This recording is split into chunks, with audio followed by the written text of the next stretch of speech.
Hello, this is the first time that I've done something like this.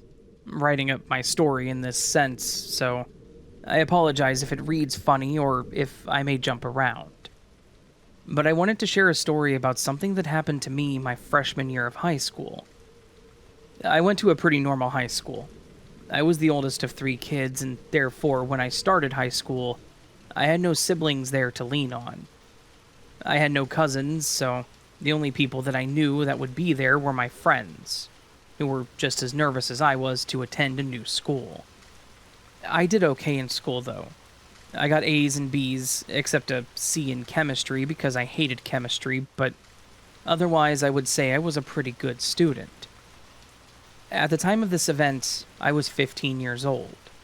My English teacher went on maternity leave in October, and we had a few rotating substitutes for the first 2 weeks, and then we finally had a permanent sub, if that's even a thing. I will refer to him as Mr. Miles. He was going to be our sub until our normal English teacher returned the next semester. He was probably in his early to mid-30s. He didn't dress old like a lot of the other teachers, and was immediately popular with the students because he was, quote, chill, compared to the other teachers as well. He wasn't as strict when it came to deadlines, homework, or even having our phones out in class. He even gave us time at the beginning of each class to finish homework if we didn't get it done. If we finished class early, he didn't care if we had our phones out listening to music or playing a game on it. He would sit on the edge of his desk instead of behind it, and talked to us all like we were his equals. At first, I thought he was one of those kinds of teachers trying to connect with students. That wasn't an uncommon thing. There were a few teachers that tried to approach, and sometimes it worked. But looking back, I should have noticed how he singled out certain students' attention, especially me. I was going through a rough time that school year. My parents had been fighting a lot lately. I was seeing my dad a lot less, and less to the point where he even stopped coming home. I didn't know if it was work, or if that's why they were fighting, or if he was going to leave us, or if Mom had just kicked him out. Whatever the reason, he was rarely home at that point. Then, over that summer, my parents finally explained how they were getting a divorce. It wasn't our fault. They both loved us, and all the other colors that come with it. Even though I knew things weren't right, I was still devastated. I loved both of my parents and was close to them, but when they finally broke the news to us, I guess it gave my dad permission to leave for good and never bothered to come back to see us. He barely called anymore, and when he did, it was awkward small talk. He called on my birthday, which was in September, and asked me about how my summer vacation went. That's how long it had been since I had spoken with him. It hit me pretty hard at that age. My two siblings were a lot younger, so maybe they didn't fully understand, but I certainly did. And having a parent you look up to just leave and not bother to do anything with you, and then decline any offers you make to see them hurts pretty bad. So, needless to say, I was stressed and my grades were slipping. I had trouble caring about schoolwork because he wasn't there to encourage me or tell me how proud he was. Sure, my mom did, but she was stretched so thin now taking care of the three of us, and working that she couldn't devote as much attention to us. I didn't talk as much in school. I wasn't the chipper and normal giggly self, either. I just did what I could and went home. To my surprise, however, Mr. Miles seemed to notice the change in my demeanor as well. As we were leaving, he asked me to stay behind for a moment, saying that he had a question about a paper I turned in. To my surprise, he asked if I was okay, mentioning how I seemed down. I didn't realize just how much I was holding in because I broke. I told him about my parents' divorce and how my dad never calls and how it made me feel. Mr. Miles was sympathetic, and he told me how his parents had divorced when he was in high school too, so he totally understood what I was going through. He had some encouraging words for me, trying to explain that things will get better. I calmed down, thanked him for the words, and as I was leaving, he handed me a post-it note with a phone number on it. He said anytime I needed to talk, I could call him or text him if that's easier. I thanked him and left. On the way home, I texted him and told him who I was and thanked him for talking with me. I could see how desperately I was craving some kind of father figure in my life, and nowadays, I know that that was the hook and he knew it too. My dad had basically disappeared, and he was a kind male figure who seemed to actually care about what I was going through, and to be honest, it felt good to have a male adult who actually wanted to listen to me. At the time, it didn't seem weird at all. Our school counselor didn't have much to say or many solutions other than the normal, "It's not your fault, it'll get better, just cheer up." I also knew other teachers who gave students their contact info for any homework questions, so it wasn't unusual in my eyes. At first, our texts were exactly what I needed. He would ask how I was doing, how classes were going, and even how my siblings were. I would vent about my mom working late or classes that I struggled with. He would give me advice that seemed wise and thoughtful, and I even started looking at him as a mentor that I clearly needed. But after about 2 weeks, something changed. He started texting me almost daily, and even when I hadn't reached out first, like even on weekends. Especially on the weekends. At first, it was just checking in, asking about my day, and then he started sending me memes or song recommendations. None of them were inappropriate, though, but it still started feeling less like mentorship and more like something else. Possibly a friendship, is maybe what I was thinking. I was a kid and it still seemed okay, but now I know that adults don't make friends with kids. Shortly after, the texts started coming in at more inappropriate times. I would get them late at night, all days of the week. "What are you up to? Can't sleep. Are you still awake?" One night, around midnight, he even said that he had watched a movie that reminded him of me. It was something that I had never heard of and don't remember. I was starting to feel a little uncomfortable about it, but I didn't know how to bring it up. To be honest, I was flattered by the attention, especially when everything else in my life felt so chaotic. And then there was one week that I stayed home for 2 days after feeling sick. I got a text from Mr. Miles saying that he was going to make a packet for my missed work for my mom to come pick up. I didn't respond because I didn't feel well, and my mom already told me she was going to go pick up my schoolwork. While my mom was gone, I got another text from him that said, "I wish I could bring you soup and take care of you." That one made me feel even worse, so I ignored it too. I was already feeling nauseated, and that did not help. Over the weekend, I started feeling better, but he continued to text me. He mentioned that if I was confused about any of the work, we could meet up somewhere and he would help me, and then offered to pick me up, too. I told him that I was fine and that I didn't need any help, and he did seem to back off a bit, giving me my weekend to not think about it. But that following week at school, I finally understood that what was happening here was not okay. It was not normal. Mr. Miles asked me to stay after class to talk to me about my assignment, and my stomach was in knots. He asked me about the essay that we were writing, and asked if I understood the topic. I was already done with my draft and turned it in, so what would I not have understood? But as he asked questions, I noticed that he was standing too close, or he would touch my shoulder or arm. At one point, when he asked me how I was feeling, he rubbed my back, around the center, so not too low, thankfully, but maybe that was just because we were still at the school. That made me feel incredibly uncomfortable, so I backed away, saying I had to get to my next class. But he abused his power, knowing I was going to need a pass to my next class at this point, so he slowly went to his desk, wrote a pass, all the while watching me, looking at me up and down. I had never felt so uncomfortable in my life. From then on, I knew that I needed to distance myself. I didn't know what else to do. To my young self, I didn't know if what he was doing was really all that bad or if I was just being overdramatic. Would my counselor take my concerns seriously? I tried going to her when I had troubles with the divorce and was basically told to suck it up.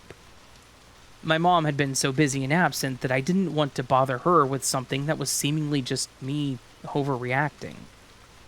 So the only thing I thought I had left to do was just ignore his texts and try to avoid him at school. It all came to a head when I went to my locker during one of my classes to grab something. I heard Mr. Miles's voice calling my name, and he approached my locker.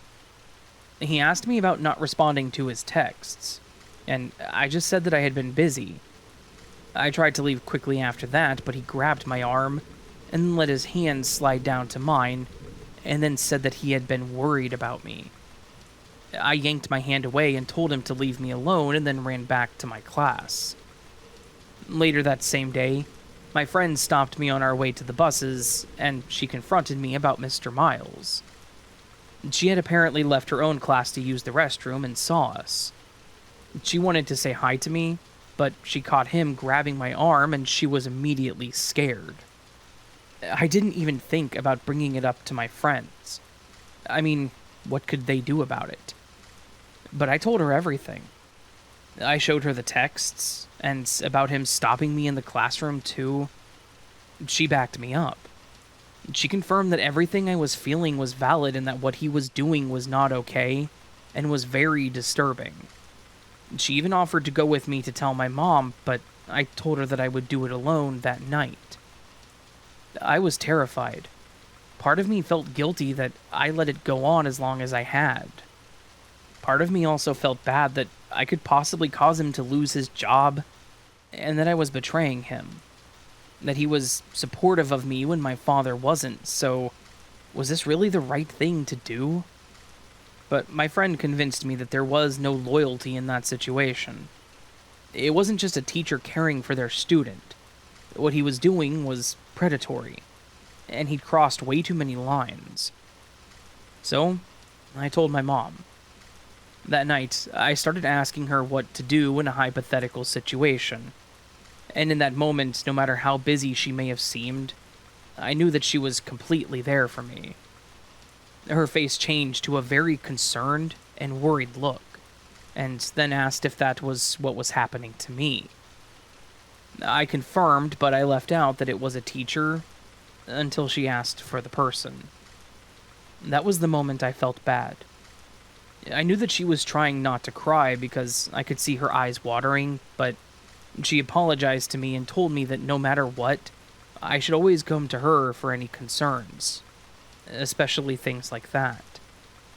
She told me that she would take care of it all and not delete any of the text messages from him.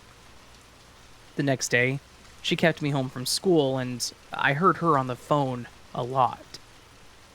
I ended up staying home for the rest of that week, and my mom went and got my schoolwork. When I returned the next week, we had a new English sub, and Mr. Miles was nowhere to be seen. I didn't know how any of that worked, so I thought maybe he just quit or got fired. It was odd for a few weeks, but then I started feeling better about things, and my mom and I actually became a lot closer. But we were high school kids, and the rumors began to spread fast. Multiple girls were called to the principal's office, one by one, including myself, so it was pretty obvious to me what was happening. I was not the only girl that he had been doing this to. My mom and I later had a pretty long and heartfelt conversation about the whole thing. She told me that he was a very sick man, and that I was brave to speak up, because many others were not. The part that scares me is that the main reason I did was because my other friend had encouraged me to. I wonder how long I would have suffered through it if she hadn't witnessed what happened. I later learned that he was fired, and obviously lost his teaching license. After a lot of investigations and my mom taking me to some kind of courthouse or police station, he was even arrested. and is now doing time. Clearly, this kind of blew up, which is why I'm keeping names, dates, and details vague, because I don't want my info out there again. But he is actually still locked up, thankfully. It does give me some relief knowing that he can't do this to other girls, but it also terrifies me to think about what the police may have learned or found, due to the fact that he is still in prison. However, since this experience, my relationship with my mom has really grown, and we became very close. I'm still great friends with the other one that helped me that day, and my dad is about the same, but I don't let it control my life either. As a young adult, I know what a healthy relationship is, and I now know how to spot red flags. All I can say is, as a kid, no matter what age you are, if someone makes you feel uncomfortable or makes you feel pressured, someone is out there to listen to you. Even if it doesn't seem like it, you are not alone. And if you have kids, please do take their concerns seriously. They're coming to you for help because you should be their protector. Don't wait until it may be too late.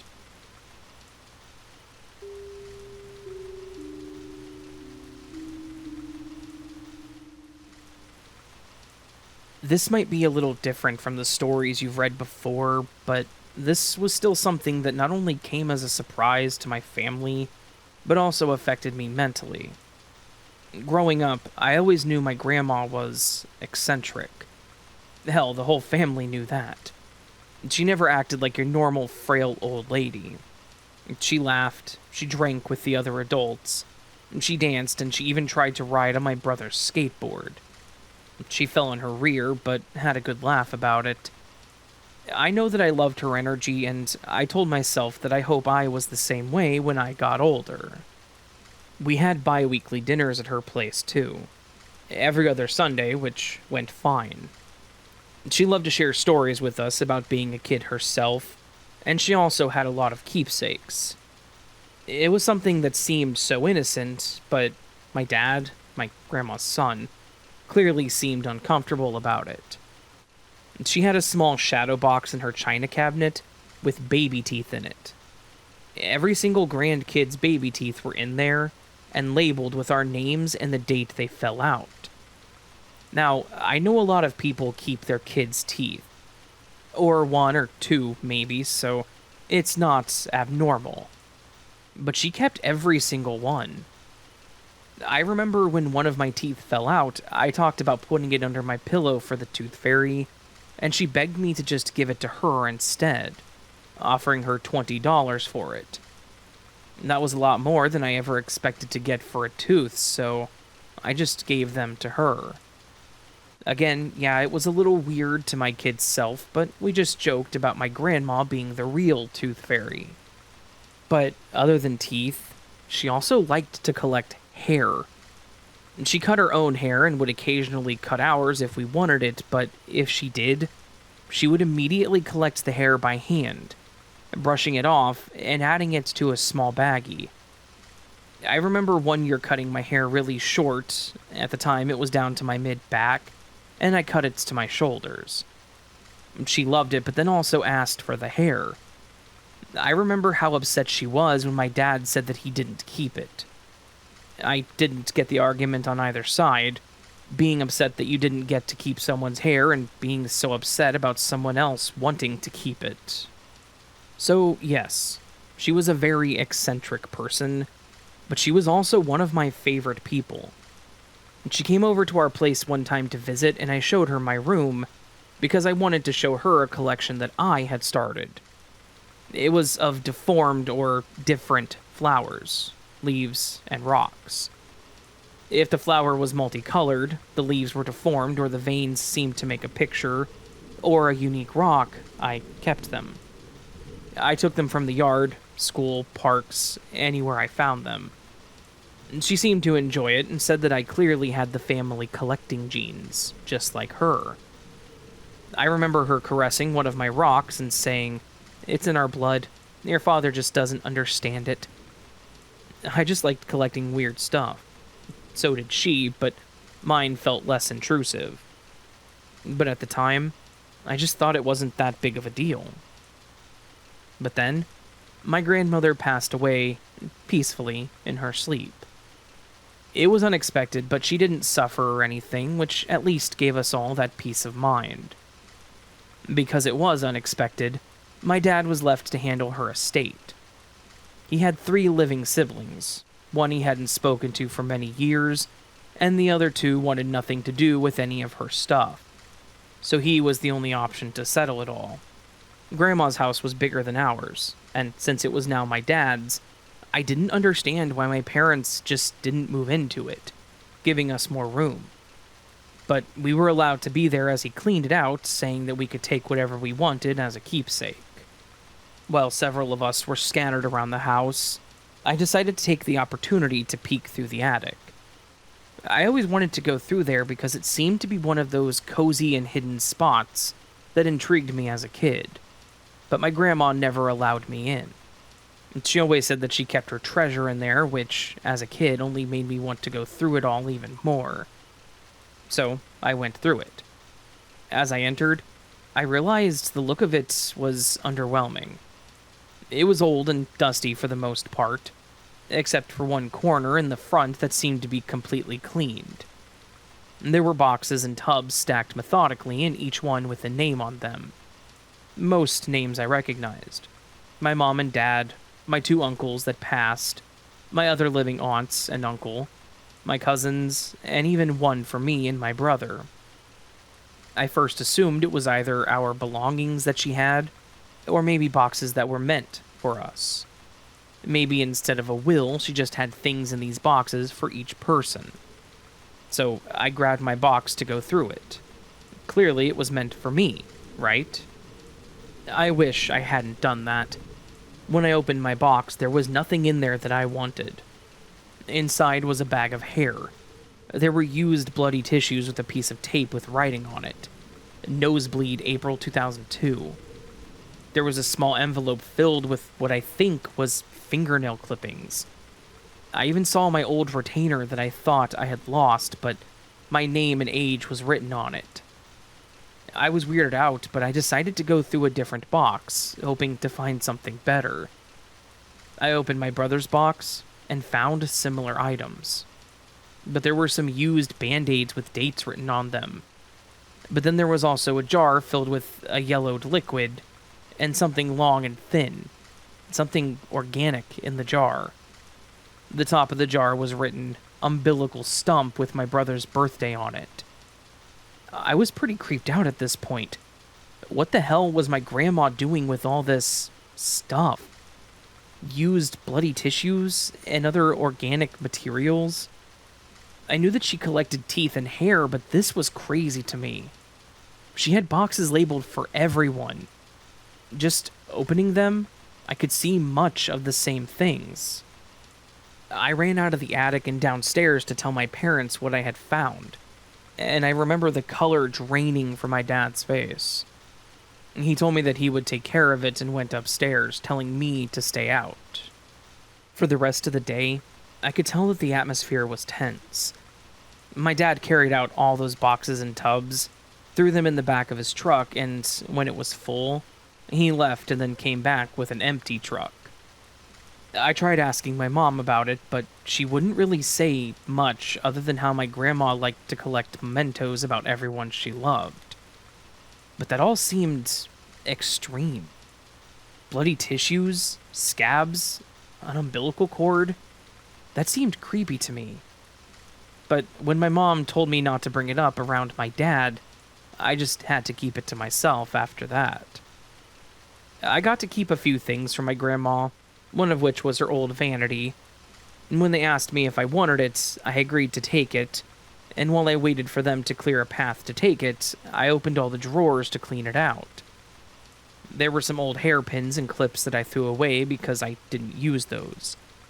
She had an old hairbrush in there that was a pretty floral pattern on it, so I kept it. And there was also a notebook underneath it.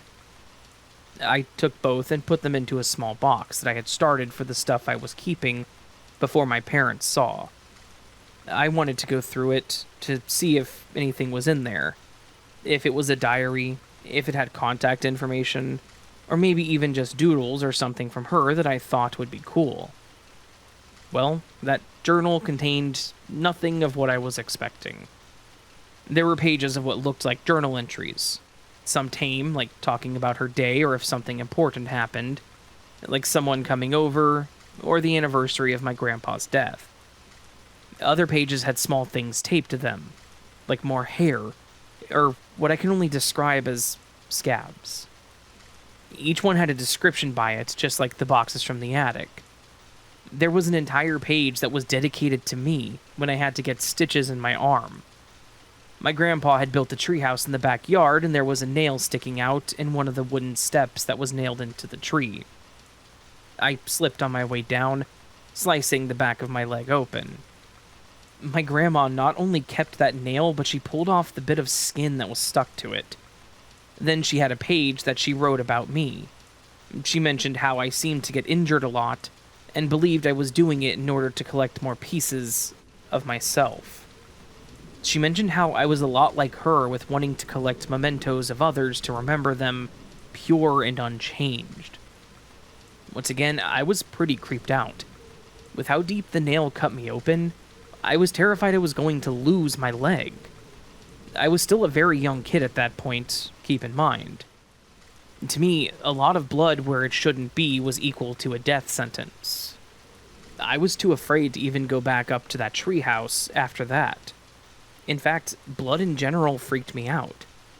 When I had a nosebleed, I would nearly pass out at the sight. So I certainly wouldn't be keeping something like that. And an umbilical cord? No, that was disturbing. Nothing about that was something I would ever do. I didn't tell my parents about the journal, but I did trash it. I closed it, threw it in my bin, and threw more stuff on top of it, so I didn't have to look at it. Over the next few days, I became more focused on myself and my belongings. Why would my grandma think that I was like her? I collected some weird things like my flowers and rocks, but they weren't things from my family. But then I saw the pencil that I kept that my friend had chewed on because she moved. I remembered the notebook cover I ripped off and kept that my crush had licked. It was an inside joke in class. I remembered the popsicle stick that I kept that my brother had given me because it had a joke on it, after he had eaten the popsicle. They may seem fairly normal to someone from the outside, but after what I found at my grandma's, and her claiming that I was like her, I freaked out. I did not want to end up like her, keeping weird things like that. I got rid of all of it, even her hairbrush. I know this may seem like a non-issue to some people, but the idea of my grandma, this kind and funny woman, someone that I looked up to, collecting these weird and maybe even disturbing things from people both alive and dead, it was all too much for me.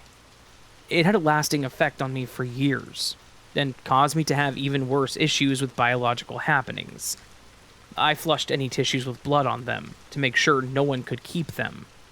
I wrapped up used band-aids to hide what was in there.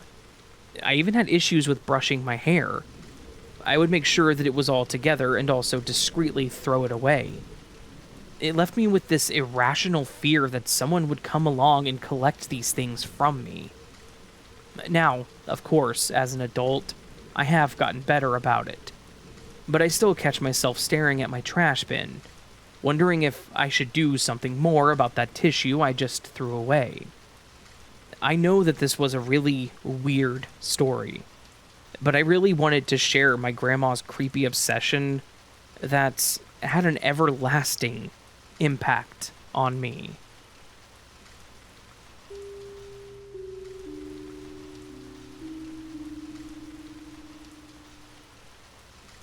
Hey Raven, I wanted to share this story from my 12th grade post-graduation summer vacation in 2011.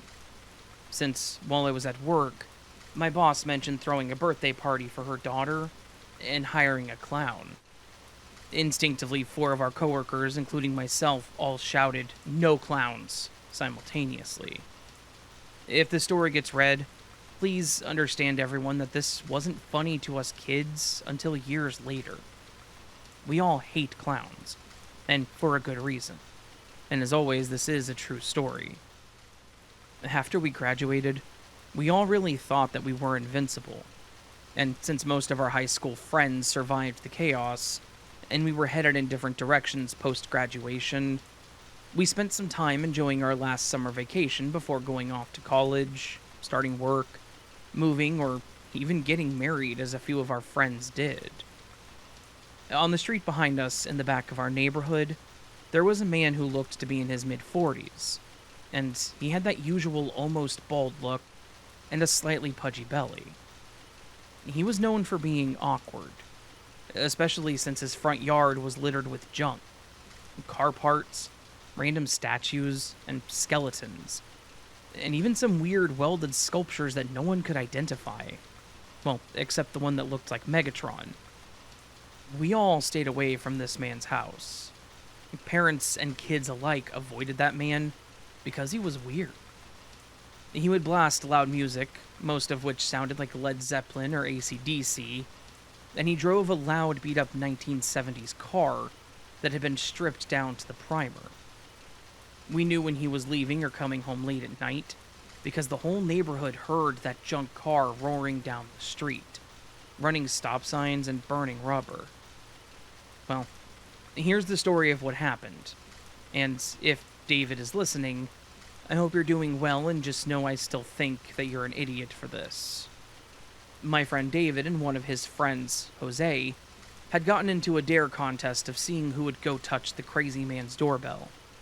And one Friday afternoon in the middle of summer, they both apparently went to ring his doorbell, and he came out with a shotgun, screaming about commie bastards, and then they took off running. To my house, of all places. They came over and asked me to come out, and I opened up the garage to let them come hang, as we often did. But instead, they scurried into my garage, slammed the door down, and hid in my garage giggling like a couple of morons. I asked them what happened, and they didn't say anything, shushing me instead. Then, minutes later, I heard the roaring engine of the crazy man's ridiculously loud car, with the song Ramble On blasting loud on his radio as he went down our street.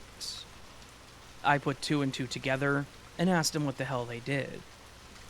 At first, David said they were just outside and this man went on a rampage, but Jose told the truth.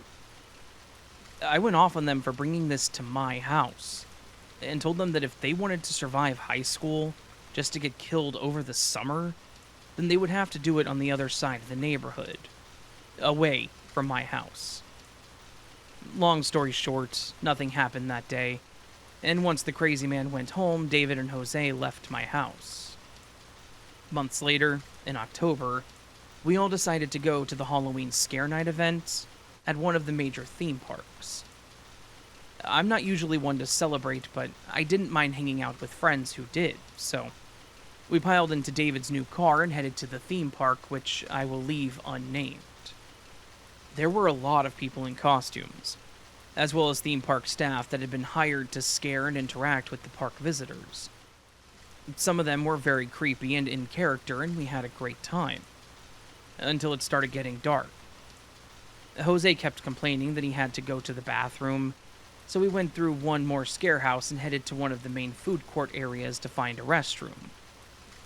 We passed by a group of people in costumes, and I remember feeling creeped out when I saw this clown staring at us. He was wearing a greasy yellow clown suit, a bright red wig, and the usual face paint and shoes, nose, etc. But he didn't seem as animated as the other park goers. He kept staring at us, and eventually I looked away and Jose found the restroom near a popcorn stand and we waited.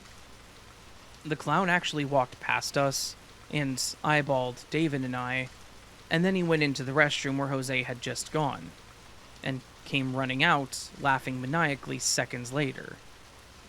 Jose emerged shortly after him, frantic, asking us if we heard the crazy clown man. We told him to calm down and tell us what happened.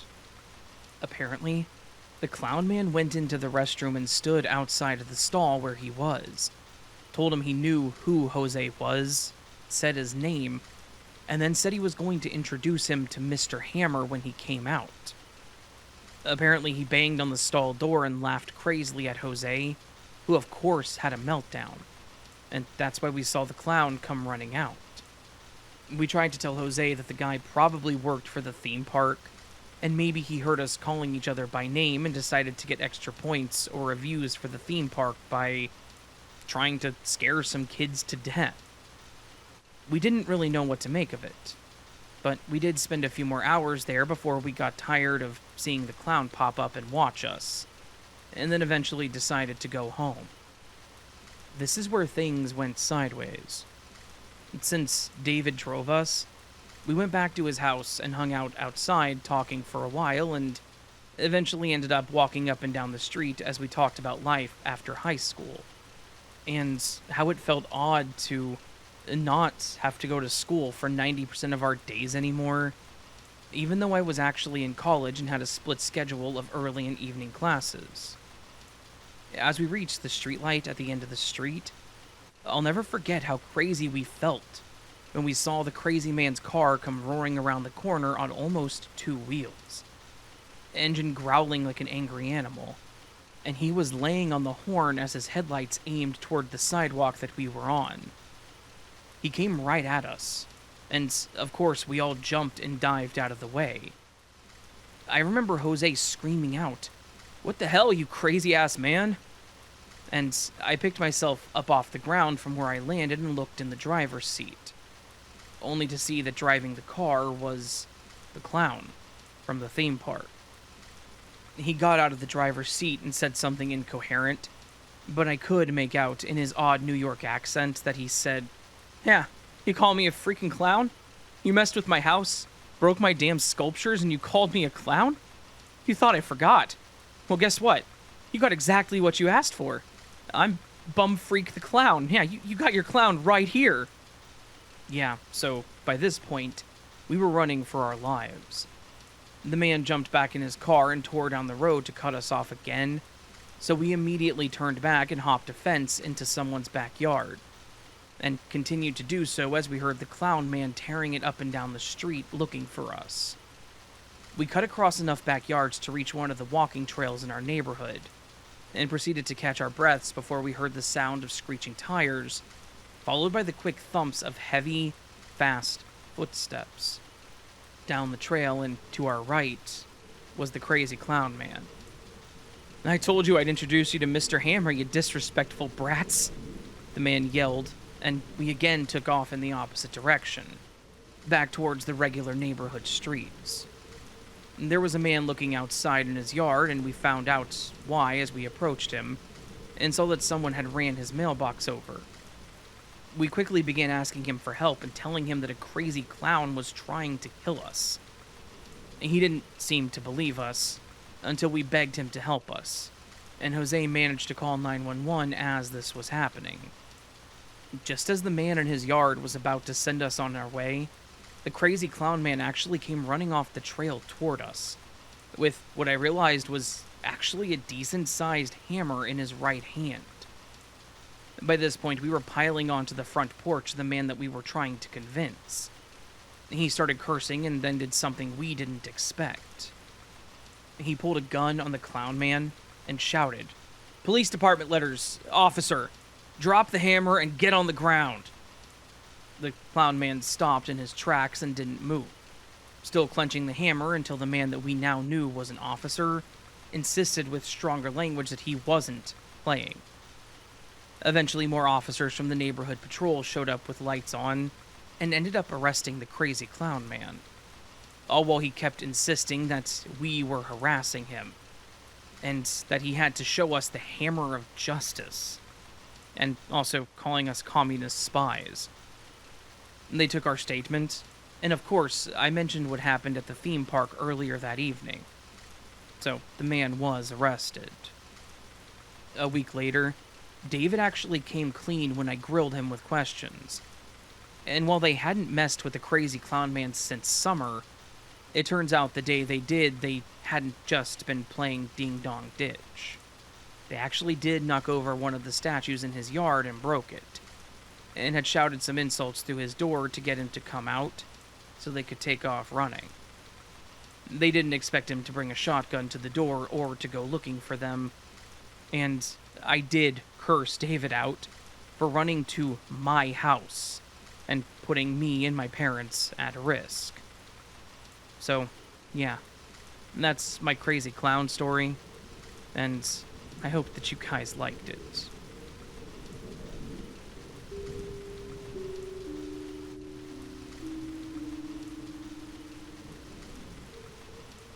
I have a story that I'm reluctant to tell anyone because I do have some superstitions about these events.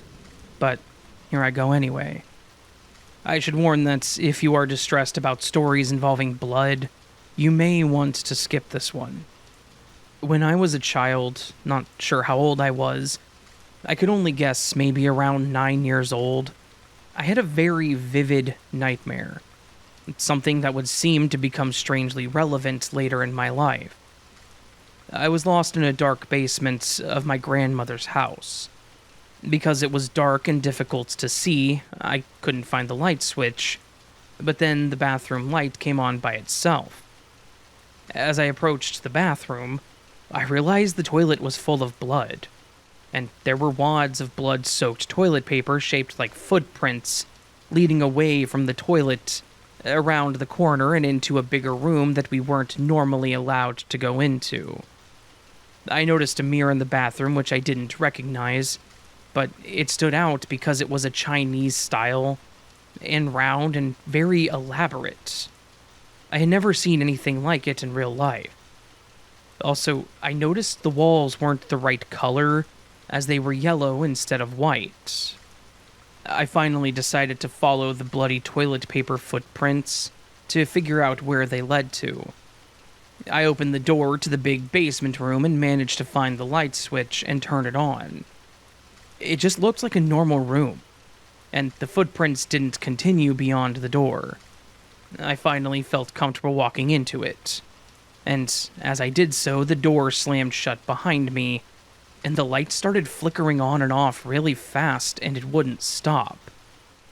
I could hear some weird and alarming sounds, but I can't really remember what they were, other than sounding very muffled and scary. I woke up feeling panicked. 20 years later, I rented a basement to live in. It suited my needs and was really cheap. When I went into the bathroom, I noticed the yellow walls and looked to my left. I then noticed that same circular Chinese-style mirror that I had only seen in a dream as a kid. I tried to pass it off as a creepy coincidence, but it always made me feel a bit uneasy. At one point, I actually asked myself, what if someone had died there years ago, and maybe my dream was telling me something about it? But that was a long time ago and in another place, so it doesn't make any sense. After living there for some time and getting more comfortable with using that creepy bathroom, I had an accident doing pull-ups where the bar came down and busted up my nose. It turned out that the wood on one side was corrupted and broke loose, causing the bar to fall and hit my face. I ran for tissues in that weird bathroom to try to stop the bleeding. As I fumbled with the toilet paper, I kept dropping wads of it on the floor, which ended up soaking up blood as it poured down to my feet. I was swallowing as much blood as was coming out of my nose, trying not to choke as I leaned over the toilet so as to not get as much blood as possible on the floor. After some time, I got it to slow somewhat, with large amounts going all the way back into my nasal passages. It hurt, but I didn't care. The blood had to stop.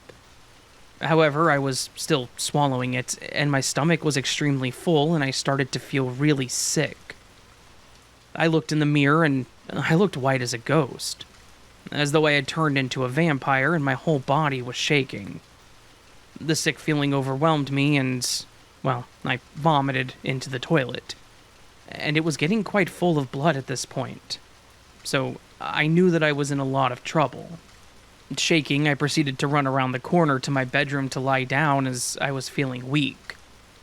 I stopped at the door, and I remembered that dream, and even more feelings of terror started to sink in as I realized I made blood-soaked footprints behind me leading up to the door. Reflecting on my old nightmare, I considered the danger as I realized I may have lost too much blood and should probably go to the hospital. I'll skip the details about getting to the hospital while still bleeding way too much, but when I got there, I probably looked like a dying car accident victim, covered from face to feet in blood. I've been to that emergency entrance before, and usually the emergency wait times were about 6 hours or longer. They skipped the formalities and rushed me into a nose specialist and fixed me up with cauterization and realignment and such. Basically using chemical and electricity to burn the blood vessels shut. They went quickly and used no painkillers, but I was never so glad to be in so much pain in my entire life, after realizing that I may have almost died by that point, feeling like I was going to pass out at any moment. Later, I still felt creeped out by that bathroom and that mirror, but sometimes I wonder if that was all some kind of warning, or somehow I died in a previous life loop. I mean, I don't even really have a theory, and I don't know how to interpret it, and I still don't know if I fully believe in that stuff. After some time, I came home one night after working a weekend night shift when I turned on the lights in my bedroom. It began flickering uncontrollably, which I then turned it off and used the lamp instead. Normally this wouldn't have fazed me, but at this point, with me focused on that nightmare and recent past events, I wasn't taking any chances. I packed all of my important things which I could fit into my car and moved away to stay with a friend immediately. I found out later that people with full bodysuits, goggles, and respirators were going into the house with dozens of fan systems and plastic sheets to air it out. As it turned out, behind the walls in that basement, there was a deadly type of black mold growing with absurd concentrations of toxins in the air. It's not exactly the type of place you would want to sleep, if you planned on staying alive.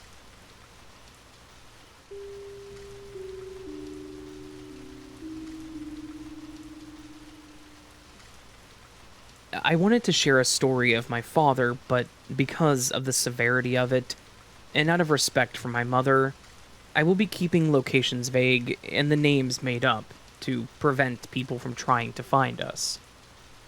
My family was the most ordinary that you could find.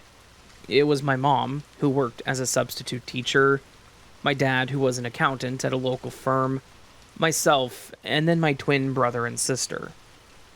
We lived in a small 3-bedroom house with a connected garage. My mom drove a minivan and my dad had a pretty old beat-up car. My mom worked at home sometimes when she graded papers, but otherwise she was home to take care of my siblings until they were old enough to stay with my grandparents while she worked. My dad was up at the same time as me most mornings. He would be getting his shoes on or finishing his coffee while I was having my breakfast, so I would see him off. My mom wore nice skirts or slacks when she worked. My dad always wore the same dark pants and jacket. They rarely diverted from the normal routine, my dad even more so. My mom could be more fluid depending on the day, but not my dad. His idea of changing things up would be not wearing a tie on Fridays. He was that kind of guy. I loved him regardless, and to me, they both just seemed like your normal parents. But the most unusual thing about him was his home office. He set it up in our garage. Like many parents' home offices, I'm sure, we were told that it was strictly off limits to everyone. Even my mom seemed to respect this boundary. When I asked about it, he told me that it was just due to private customer information that I wasn't allowed to see. As a kid, that made enough sense to me, so I avoided it. I had no reason to go into the garage anyways. My dad used to work in the garage at random times during the week, but he began working in there more and more during the weekend, too. Again, I was young enough that I just assumed he had a lot of work to do. My curiosity peaked when, one day, I was trying to find some tape. I asked my mom, who told me to ask my dad, and he said that he may have some in the garage. He was in the middle of something, and that comment to me sounded like permission to go get it. So, I went into the garage, and that was the first time that I saw his office. It was a one-car garage, so it wasn't huge, but I was surprised to see everything in it. I don't even know when he did it, because I couldn't remember seeing him bring anything in other than a desk. But he had his computer set up out there. There were 2 filing cabinets, 2 chests with locks on them, and his old workbench pushed along the opposite wall. I knew that he had all kinds of stuff in his tall toolbox, so after staring at the desk, I went over to the toolbox to sift through it. It wasn't long after that I heard my dad's booming voice. "What are you doing in here?" It made me jump as he used his stern voice. I told him that I was trying to find the tape. I could tell that he wasn't happy with me, as he reminded me that I was told to never go in the garage. I tried to say that I didn't mess with his desk, but he wouldn't hear me out. He yelled at me that I was not allowed in there, and I remember just being scared. I left quickly and locked myself up in my room, wondering what I had done wrong. He later came up to my room and apologized, but said that no matter what, I was never to go into the garage, and if I ever needed anything, I had to ask him to go get it, or to knock on the door if he was in there. I didn't understand why it was such a big deal, but I agreed that I would not try to go back in there. But it's kind of one of those unspoken rules, especially as a kid.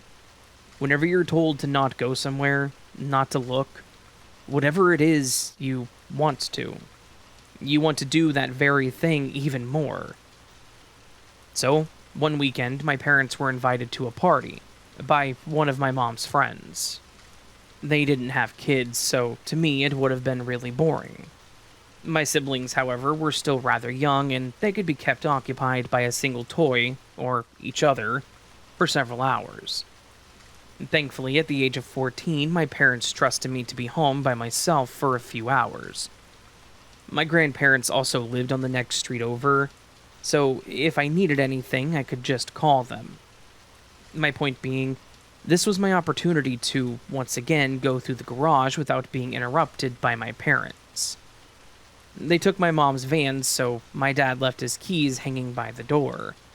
He had installed a deadbolt on the door to the garage, and he was the only one with the key.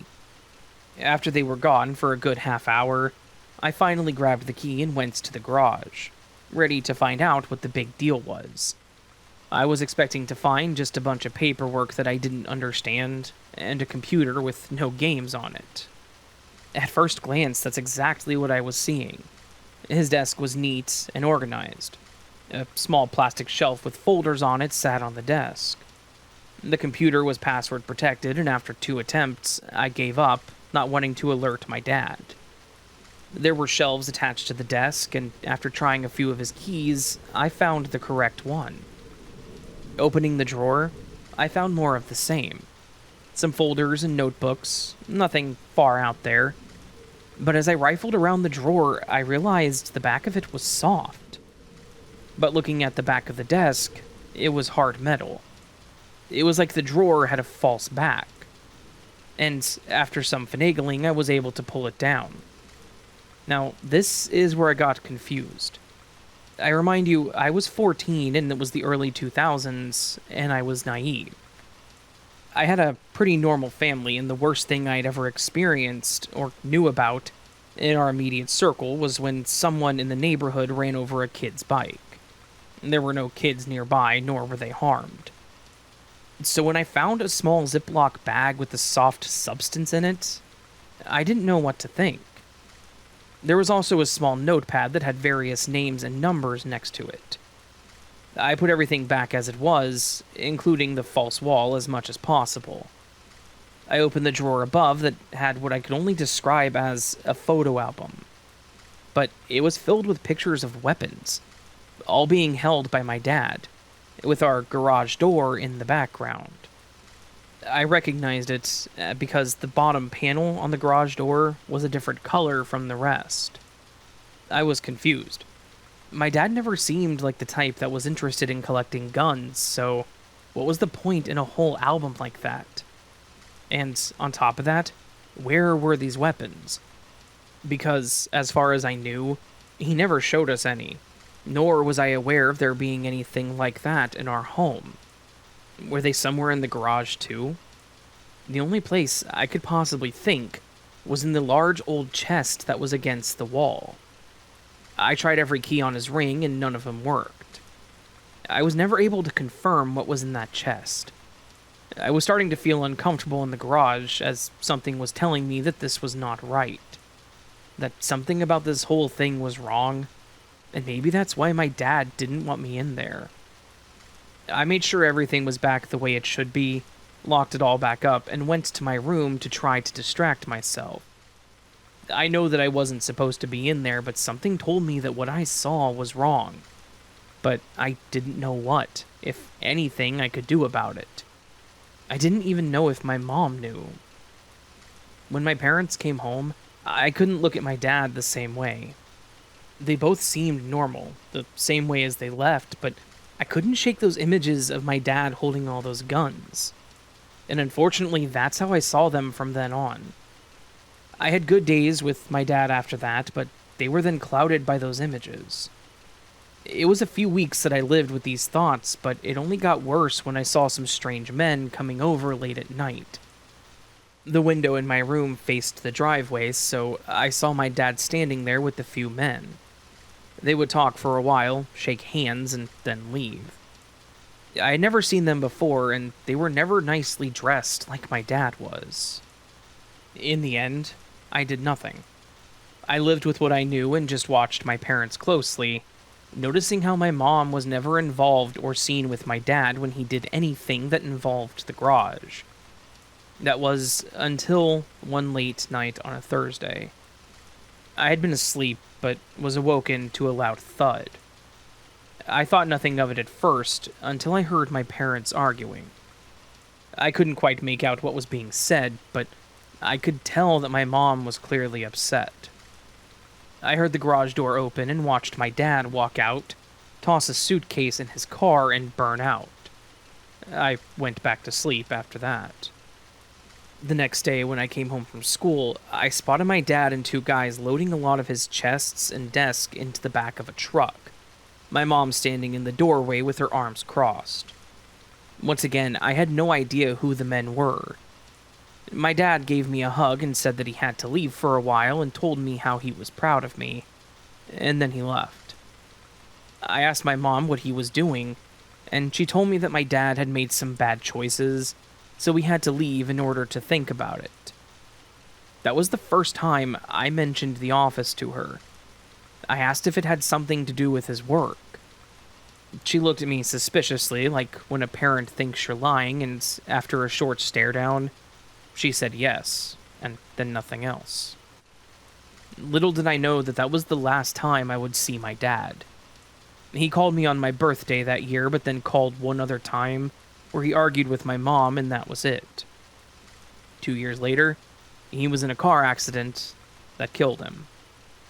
There were a lot of cops at our place, and they asked a lot of questions. After they were gone, that's when I finally asked my mom some of my own questions. I asked her if his accident had anything to do with his work, and she said yes. I then specified if it had anything to do with the chests and drugs, and she looked at me surprised.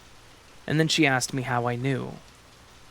I confessed to her what I saw that night, and she gave me a little more information, but not much, as I was still barely 17 at the time. As you could probably guess, at some point, my dad started delving into a bit more than just accounting. At first, my mom had no idea and no suspicion, even though she didn't agree with how angry he got with me for being in there, but she just let it go. But when the strangers showed up at our place, my mom was no longer feeling safe. She did something similar to what I did while he was taking a shower, and found the same thing. That night, they got into a huge fight, and my mom demanded that he get out of it, and he refused. So, she kicked him out, threatening to tell the police if he didn't. That night, he chose that lifestyle over us, over his family. The police found incriminating things in his car and his apartment, which made them knock on our doors, and my mom told them that she had no idea what he was doing, but that they had split up because he had been acting weird. Nothing was in our home, and she was never charged with anything. I know that my mom did what she did to protect us, but part of me wonders what would have happened if I had spoken up sooner. What would have happened if I had told either of my parents what I found? What about the police? Could it have kept my dad from dying? His accident was suspicious, but nothing was ever determined beyond him crashing his car into a tree. My mom, siblings, and family are okay now, but it's something that's kind of become a bit of a family secret. Only certain people know the whole story. My siblings are not any of them. And I think my mom wants to keep it that way, which I can understand. She also remarried, and my stepdad is a great man. He owns his own carpentry business. It's still something I think about on occasion anytime I hear or see stories about drug-related crimes, or even car accidents, and it brings back all of those memories and the what-ifs to my mind.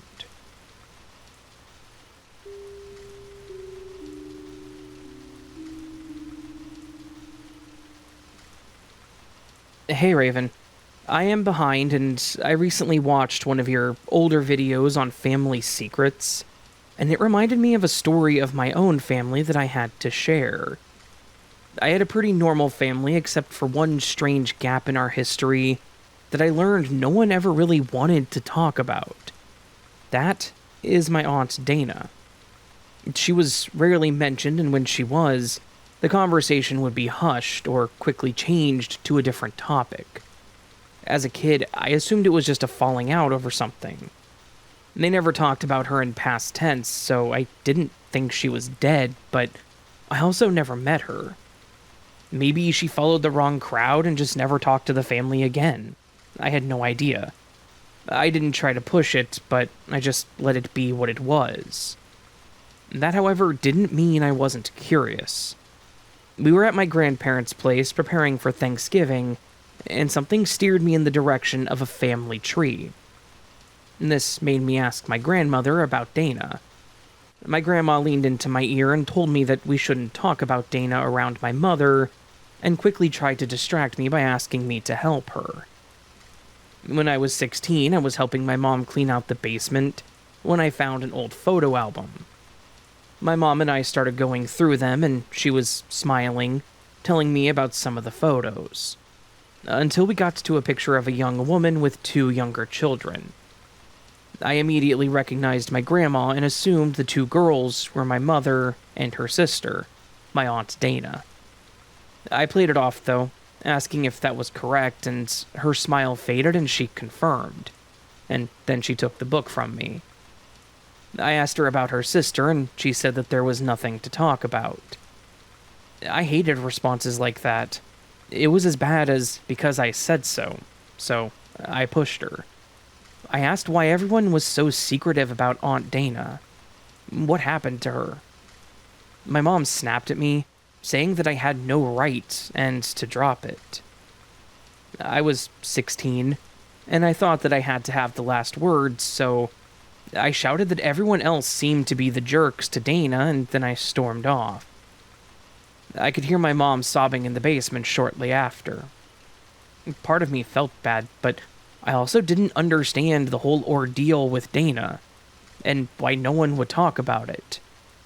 I just thought that if someone would talk to me and tell me, then maybe I would understand and could move on. But until then, I was going to be the ornery and nosy little teenager. I tried to do my own digging to find out more about Aunt Dana, but I couldn't even find an address, a phone number, or really any indication of where she was living. I did find an old album that I was going through previously and found a few more pictures in there, but they didn't seem as happy. There was one of my mom and Dana hugging, but Dana looked uninterested. Another from my mom's birthday, and Dana was sitting next to her looking unhappy. It was strange, but I just figured it was a sibling thing. Then, there was one day that I went to my grandma's for the day and we started talking. She was talking about when she was in school and how she was a troublemaker. Then she mentioned my mom being the exact opposite in school and how relieved she was. I took the opportunity to try and ask about Dana. Her mood shifted slightly, but after a heavy sigh, she said that Dana did well in school too, but shook her head as she solemnly said, "I just don't know what got into her to change." I asked her what she meant by that, and she told me that after my mom was born, Dana started to change. There was a 6-year difference between them, and Dana had enjoyed school and loved to show off what she did or learned. She was even excited about having a little sister, but once my mom was old enough to start school and was talking on her own, that was when Dana began to change. She didn't bring home school projects anymore. She didn't talk about school. She seemed to be moody a lot, and didn't want to do anything with my mom. There were times that they would even fight, and Dana would call my mom names, push her, or just physically fight with her. I asked her what happened to her, and that's where my grandma shut down again and tried to change the subject. It just seemed to me that they were two sisters that fought. Not really a reason to completely disown one of them. But as time all went on, I had already come to the conclusion that I would always be an only child, and I couldn't help but want to know more about this aunt that I never met. I had asked for siblings several times, as kids do, but I would always be told maybe. I knew it wasn't going to happen the older I got, so when I was older and understood how to use the internet better, I started trying to do my own research, starting with one of those family tree websites. I was then able to get my aunt's full name and date of birth, and there was no record of death. So that at least confirmed that she probably was still alive. From there, I went to the library to try to find any public records of her life. I wasn't expecting to dive into this cryptic rabbit hole that was attempted to be covered up at every angle. I found a few news articles related to an old address that my parents used to live at, but there were no names given. It just said that there was an attack at the home. It happened during the time that my grandparents lived there, which both worried me and piqued my interest. So I looked up arrests and court records. I was not expecting what I actually found. There, in a crappy mugshot, was my Aunt Dana looking crazed, yet tired. She was arrested and charged with assault with a deadly weapon, as well as some other charges. Who did she try to hurt? It didn't really give me much more information. The records also mentioned restraining orders being broken, so I was curious as to who had one on Dana. I started running into roadblocks there, but still wanted to know more. So I went back to my grandmother. I will add that at this point, I was about 20. I wasn't a little kid anymore, and I could handle the darker conversations, and I think that's what helped my grandmother to finally come to terms that they wouldn't be able to hide it forever. She begged me not to tell my mom that I told her, or she would never forgive me, and I agreed. She also joked that she would rip me from her will, and I totally believed her too. Finally, after many years, she filled in the blanks. My Aunt Dana had done a complete 180 as a kid. She began being very mean to my mom, physically and mentally. My mom and dad started dating when she was 17, my dad 19. As I've heard that from my mom too. They got pretty heavily involved with each other and fell in love hard. Dana hated it. As my grandma put it, she seemed to be jealous. They had actually gotten into a pretty big fight a few times, with Dana trying to convince my dad to leave my mom. However, their relationship was too strong to let Dana come between them. But Dana only got angrier when she learned that my parents were going to get married, refusing to be involved in the wedding, and she even tried to hit on my dad to try and convince him to call it off. And when my mom announced that she was pregnant about 3 months after the wedding, all hell broke loose. Dana, my mom, and grandparents all got into a huge fight, and Dana threatened my mom. My grandparents actually filed a restraining order, preventing her from being able to go to their home, hoping to give my mom a safe place when they came over. It all escalated one night when my parents stayed with my grandparents while they were waiting on getting a new home. They had been staying at my paternal grandparents' guest house, but they had to redo the floor, and my parents were in the process of buying their own home. My mom had fallen asleep in the living room, having troubles getting comfortable now that she was about 8 months pregnant. My Aunt Dana, who still actually had a key to my grandparents' house, showed up and slowly walked into the house. That's when she noticed my mom asleep on the couch. Dana went to the kitchen, grabbed a steak knife, and began stabbing my mother. She stabbed her in the thigh, only nicked her belly, thankfully, and stabbed her in the arm as my mother woke up and began fighting her. My dad was in there too as soon as he heard her screaming, and got Dana off my mom and had pinned her to the ground. She was arrested that night, and the only thing she had to say to anyone was that she was mad that she missed her stomach, saying that she didn't deserve to have a baby. They pressed charges, and my mom actually went into labor that night due to the stress. I was born premature, which that I at least knew. I remember seeing a scar on my mom's arm and hand, but she told me that it was from an accident, and I never questioned it. She got those scars trying to defend both of us. And that is when I felt like a crappy kid. I never really thought that maybe they didn't talk about Dana because it was too traumatic or painful for those involved. But my grandma explained what happened. They then went with the insanity plea, and she was actually locked up in a psychiatric ward. My grandma said that she tried to visit her, but she showed no interest in wanting to see her and continued being aggressive, so she stopped going. I hugged her and thanked her for telling me, while also crying and apologizing that they all went through it. I saw my mom that day, and I hugged her and told her just how much I appreciated all that she had done for me. I kept my word to my grandma, and I never told my mom that I knew the real story. I can only assume that affected their opinion on having a second child, too, wanting to make sure history didn't repeat itself. So, I'll just carry this secret with me, too, along with the newfound respect for both my parents and all they have done to protect me.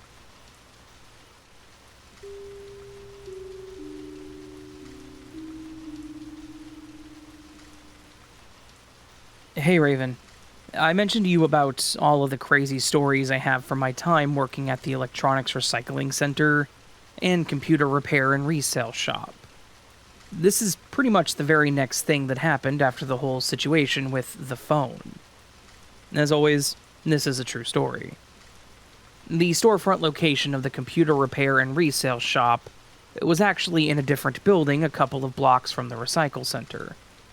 The owner acquired the recycle center location and wanted to keep the two businesses separate in an attempt to avoid any unnecessary robberies or clutter in the main storefront, since whatever we salvaged, built, or refurbished from the recycle center would be transported to sell at the storefront, and whatever was sold or donated to the storefront would be transported to the recycle center for testing.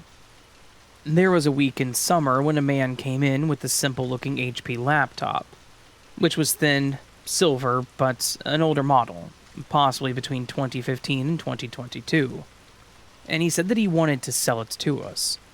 I was actually at the storefront location that day for another reason, so I witnessed part of this.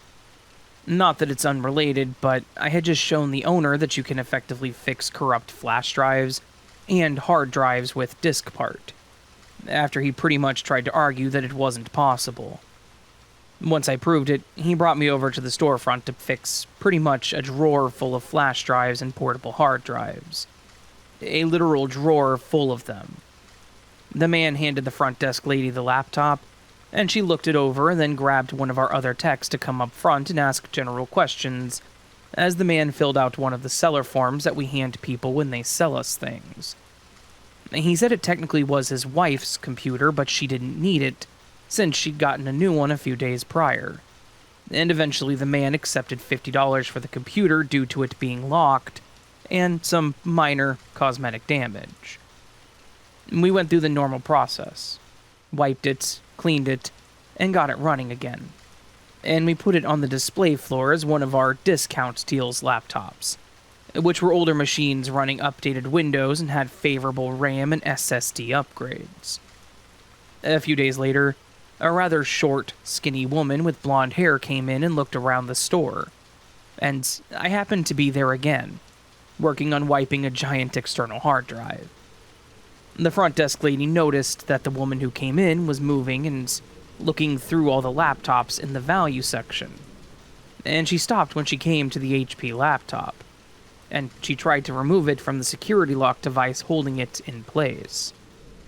The front desk lady, of course, went over to stop her, and the blonde woman told her to give her back her laptop, and that it belonged to her. This started an entire argument, and the owner came from his office in the back and looked out of the door behind the counter that led to the front of the store to see what was going on. The blonde woman was basically screaming that we had sold stolen goods, and that she knew this was her laptop based on the cosmetic damage. The front desk lady told her that the item was brought in by a different customer, and that she couldn't divulge the details of the seller. And the blonde woman screamed at her and said that she was lying and then stormed out of the store, knocking over a rack of chargers and power banks on her way out. The owner told us to keep an eye on the front and went to go fix the toppled display. But no more than about 5 minutes later, the blonde woman came back into the store with a huge purse on her left arm. And from it, she pulled out the godmother of all knives. The thing looked like the overgrown child of a machete and a pocket knife, and this woman was swinging it around and approaching the front counter. She told the front desk lady and the owner to stay there, and that she was taking the laptop back. By this time, the silent alarm had already been triggered, and the woman was desperately trying to get the security lock off of the laptop, and eventually began cutting at it with her knife. But when she couldn't get it free, she came to the front desk and demanded that someone open it. The owner agreed to go unlock the laptop, and he walked calmly over to go unlock it, asking the woman to remain calm, and by this point, the police were arriving outside and rushed into the store. Ultimately, the woman dropped the knife and surrendered to the police, and they took over the situation, and the laptop was also taken in as evidence. I never knew what happened after that, but the owner said that he was becoming irritated by the recent events of the store and the recycle center. He also turned over the information of the man who sold them the laptop as part of the investigation, along with the security footage of that entire week. And this isn't the last thing that happened while I worked there, but that's pretty much where this story ends.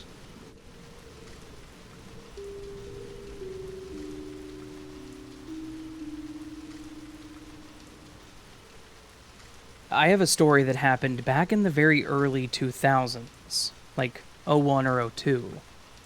It happened back when I was in 6th grade, so I would have been around 11 or 12 when it happened. It was an absolutely crazy thing that happened that didn't make sense to me back then, and really it doesn't make a whole lot of sense to me now, but I guess I can mentally understand what happened. Not really the why, though. The school I went to wasn't a bad school.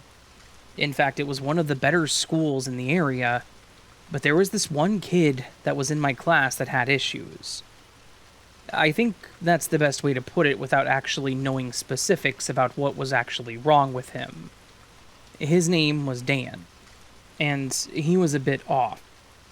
We all knew that he had the issues he had, but Also, this was just a different time, so I think the school basically just wanted to treat him like every other kid and make adjustments if it became a problem. One thing I remember about him was that he would just go silent and stare at people with this intensity that was actually unsettling. I personally knew that he'd had a run-in with another student at least once. It wasn't violent to the point of expulsion, but I remember that he got suspended for a few days because of what had happened. I'm not sure if that's relevant to anything, but I think it paints a bit of a picture. He was a bit threatening. He hadn't been violent, but he definitely was not what most would consider a normal kid. So now that you know a bit about Dan, here is what happened. I'm sorry if this is formatted weird, as I'm a bit iffy on how to explain it properly without the timeline of events, when it happened versus when we all found out. One day, when we were all filtering into the school, off the bus, things were a bit different than normal. Normally, we were allowed to wait out front until the first bell rang, and then we would go to class. On that day, we were immediately ushered off the bus by some of the education assistants, and we were told to go directly to our classrooms. It was really strange to me at the time. There had never been a day where they had done anything like that as far as I could remember. We were all rushed into the classrooms, told to put our bags down and sit at our desks, and then told that things would be explained in a little while. We all did as we were told and sat there whispering amongst ourselves, trying to figure out what was going on. At one point, our teacher, Ms. Evans, was talking to us about the morning, asking us questions, asking whether or not we knew what was going on. None of us did. I think she was fishing for information to see if any of us were in the know about the event, and after a while she told us that there had been an incident and that it was going to be explained. Not long after that, the principal, Mr. Thompson, came over the intercom and filled in some of the blanks. He announced that one of the janitors, an older man named Freddie, had been injured, and explained that the police were going to be investigating the situation. He told us that we were all safe, but then basically stated that we were all expected to stay in our classrooms until told otherwise. That day, we had indoor recess. We stayed in the classroom through the entire day, not even having gym class. We just stayed in the classroom and got an extra recess. As it always goes, though, the information did get out, and other students heard about what happened, and it spread pretty quickly. It came alongside the fact that I noticed that Dan wasn't in class those 2 days. So, here's what I've been told about what went down.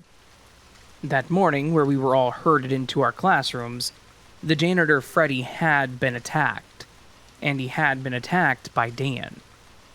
It happened early in the morning, before anyone else had been at the school.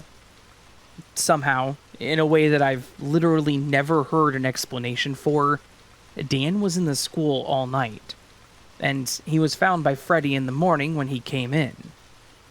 Dan had apparently stuck out the entire night of the school in one of the janitorial storage areas. I have no idea why he did that, other than he could and just did. But he did.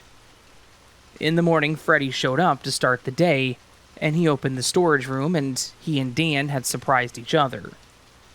Dan, being who he was, attacked Freddie with something from the closet. We never found out what. He just attacked this old man, knocking him down and beating him. All of this was caught on camera. Mind you, it was the early aughts, so they weren't the best quality, but they had footage of it happening, and then of Dan running out of the school. The police ended up finding him hiding out on the school grounds, in the small baseball diamond on the property. The school went into lockdown for a while, those 2 days, mostly because they didn't know if this was a planned thing or if anyone else was in on it. When they decided that no one else was in on it, things went back to normal. The police investigation revealed that Dan had been struggling with some serious mental health issues. He'd been having violent thoughts for a long time, and he had never received the help that he needed. They said it was a sudden outburst, but it felt like something that had been brewing for years.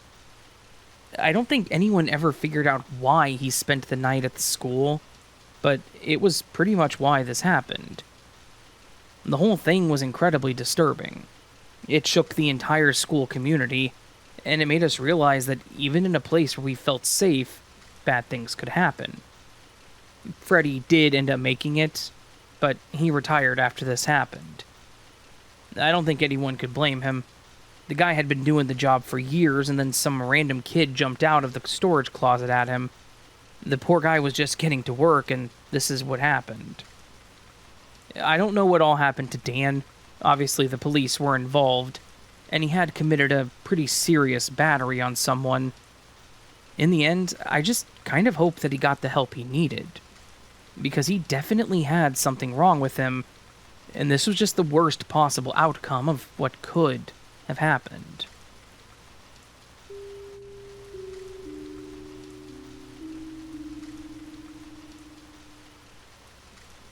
Sometimes it's best to let sleeping dogs lie. Leave hornets' nests unkicked, and pretty much just leave the cages unrattled. The story is from high school back in 2010, during my sophomore year, and as always, it's a true story. It's not a surprising fact that most of my electives classes were computer-based, and by this point it's been well established that I am somewhat of a computer person, and have come to know my way around computers quite well over the years. Part of the intrigue around computers was the process of making them do all kinds of cool things, especially when you finally figure out how. This was the motto of our CAD Design 1 class, where I found myself surrounded by people who, like me, found an interest in making computers do cool things. I'm not the main person of this story, but it does center around a former friend of mine who we will call Mark. Mark was a quiet, loner type, who often hung out in the back of the classroom during CAD design class. From working with him on a group assignment, I learned that he always kept 2 project files open. And even during the lecture by our teacher, he would be typing away and creating all kinds of side projects. The first half of the year, we focused on basic computer functions, including some basic scripting and commands, so that when we began using the CAD software issued to us by the cheap school district, we could make our lives easier. Most of the workarounds we were taught came from our teacher, Ms. Marsh, who was a former gamer girl that married her best friend and former gamer after college. And her husband was also quite the computer expert as well, so he taught her a few tricks too. We took physical notes on paper, and a few of us wrote the scripts as text files on the computer and would copy and paste them when needed, or run them by converting the text files to command or batch format. If you don't know, Google it, because if I had to break it down in this story, it would get very nerdy and very boring very fast. Anyways, Mark had a thing for creating all kinds of scripts and commands, and during one of his class projects with me, he told me about his older brother who was a senior in high school, and also an aspiring computer engineer. When Mark told his older brother that Ms. Marsh was teaching us commands and simple scripting, his older brother became very interested in Mark's work. There was a day in class where Mark brought a flash drive to class with him. This translucent blue rectangle that had a little green light that lit up when you plugged it into a computer, and he said that his brother gave him some, quote, practice scripts to run during his project. At this time, I still haven't learned as much as I needed. But after the whole Tetra Tega situation I went through, there was a phase of me trying to gain as much knowledge as I could about everything to protect against computer-related issues. It's not that I was scared, but having a friend randomly disappear like that was a wake-up call to learn as much as I could about computer security. The first thing I noticed when Mark put the flash drive into the computer and opened the file window was that the drive was named PXI DST, which I read like pixie dust. and each of the files on the drive were a command file except one, which was a text file named README. Mark scanned it quickly and didn't have a chance to look it over, but he nodded and changed the text file format into one I hadn't seen before, a .inf format. I asked Mark what he was doing, but he didn't answer, typing away as if he were in a trance, and then unplugged the flash drive and inserted it again. The drive lit up as usual, and then several command prompt windows opened and vanished on the computer. And then it began a restart cycle almost immediately. I admit, I was weirded out, but I thought it was cool. Until he got back to the desktop where there should have been a login screen for the school district, but there wasn't one. Mark clicked on the start icon at the bottom right corner and viewed his login name, which was now Admin1. And there were several new icons on the desktop, including shortcuts to the network manager, control panel, and even a shortcut for MS Config as well. Mark did some clicking around and then eventually wandered onto the old Internet Explorer and found that YouTube and several other websites blocked by the school district were now readily accessible and unrestricted. He was able to download a Flash game and music, access his Gmail account, and do a bunch of other things we normally couldn't do on a school computer. The only thing we began to notice was that his computer seemed to be humming louder than usual, but we didn't know anything was inherently wrong until we came into class the next day. I'll never forget how chaotic it was for a Tuesday, coming into school and having so many teachers complaining. The cafeteria lines were longer than usual, and the library labs were closed completely. In my other computer-related classes, we were informed that the computer services were slow and that tech support was trying to figure out what was going on. When we got to CAD class around midday, Ms. Marsh gave us textbooks and said that she'd been told the network was down for the rest of the day, and no one knew why.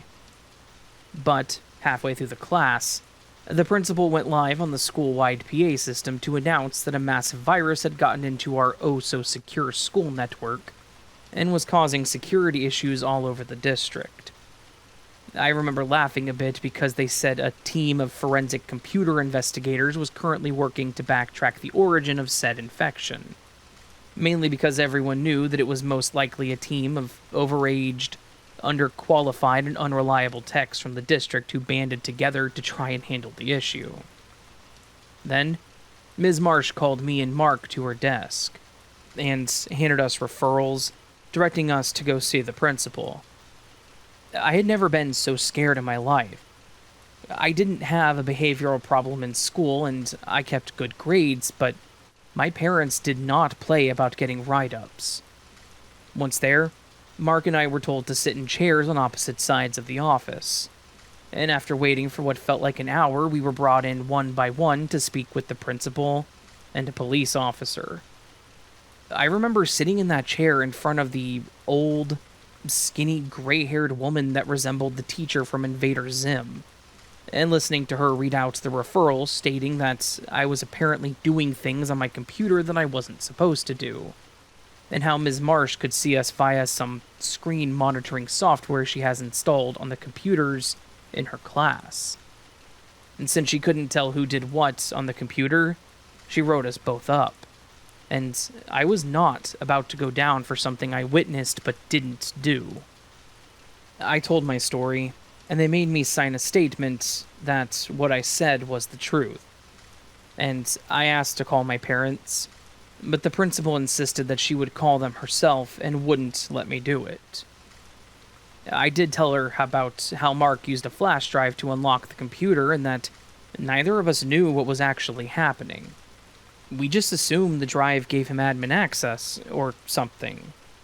They asked me to describe the drive and then told me that this was a level 4 infraction in the school code of conduct, meaning expulsion or possible transfer to an ALC, Alternative Learning Center, which was something like a prison school for wayward kids in the district who fight too much or destroy school property.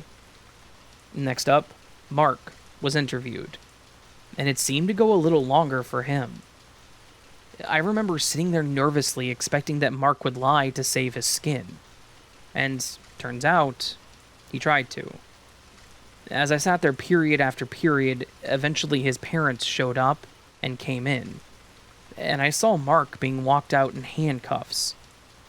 His mother made a huge scene up front, but the officers insisted he had to be taken in for processing, which was something I didn't think they did to kids.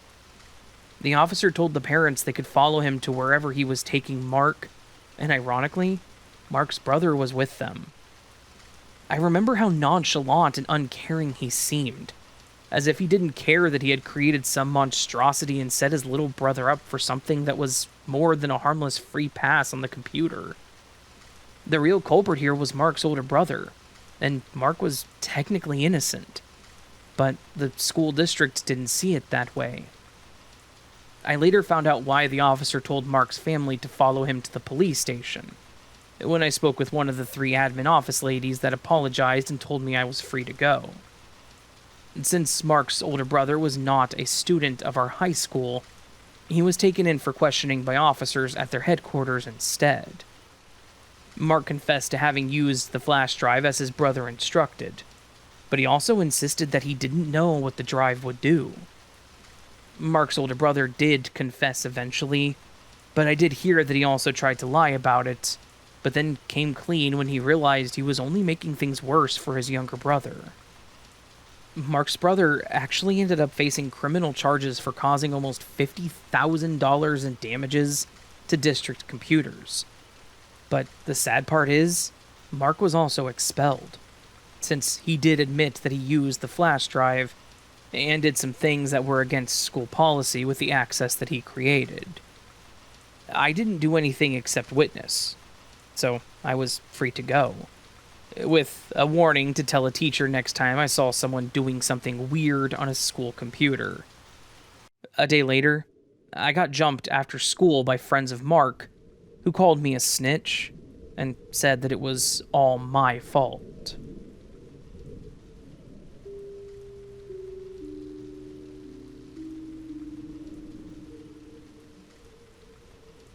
To start this write-up about the Freeman family murders, it's important to define familicide. A familicide is a type of murder, or murder-suicide, in which an individual kills multiple close family members in quick succession. Most often children, spouses, siblings, or parents. In half of the cases, the killer lastly ends their own lives in a murder-suicide. In this rich tapestry known as humanity, there are a percentage of people who become killers. Of these killers, there are various different types, as most people listening to this will know. But today we're going to look at a specific type of killer, possibly the most terrifying of them all, the family annihilator. Now, having already defined familicide, it's important to understand that even among the family annihilators, there have been classified 4 distinct types. 1, the self-righteous. These killers blame the mother for any of the family's problems, and they often believe that their status as breadwinner is central to their ideal image of the family. They might even call their partner before the murders to explain their actions. 2, the disappointed. The disappointed family annihilator feels that their family has failed them or somehow undermined their ideal image of family life. This could come from children not following established family traditions or observing traditional religious practices. 3, anomic. With these killers, the family is seen as the result of financial success, and when that success falters, the family is no longer seen as having a purpose. And 4, paranoid. These killers sense some kind of external threat to the family. This can range from perceived societal decline to pending issues with the legal system. Whatever the threat, or perceived threat, is, the killer sees ending the family's lives as the only way to protect them. The psychologies of these 4 types are disconcerting because, for all the vast differences between them, there are so many disturbing similarities. From triggers and responses, all the way to being capable of tremendous violence. Now, I'm compelled to say the overwhelming majority of family annihilator cases are when the patriarch of the family unleashes hell upon the people he was meant to cherish and protect. This is not always the case, however, and even as I have laid out some norms, I am going to present you a case that falls outside of these established parameters. Dennis and Brenda Freeman were a very religious couple, and had raised their 3 sons, Brian, David, and Eric, as devout Jehovah's Witnesses. For Brian and David, however, this religious lifestyle would only breed hatred and resentment in them, of the most radical kind. The teenage Brian and David fell in with a group of white supremacists and began to live a very neo-Nazi lifestyle. Friends of the late Brenda Freeman have said that Brenda was terrified of her 2 eldest sons. The boys went all in on the lifestyle too, Brian having the word Berserker tattooed across his forehead, while David had the always classy Sieg Heil tattooed over his eyebrows. Dennis and Brenda did all they could to try to reconnect with their sons and to pull them back from this very dark path they were heading down. Brenda contacted therapists asking for advice. The boys even attended anti-skinhead education, courses organized by the police, but despite their best efforts, the boys would not turn away from their creed of hate. The brothers were both deeply troubled, with Brian being admitted to a psychiatric unit for severe mental health issues, and David having done stints at multiple juvenile detention centers and receiving counseling for substance abuse. From 1993 to 1995, the police made a total of 5 visits to the Freeman home. During one of these instances, the police said that Brian had threatened to kill his parents over a fight about using the family car.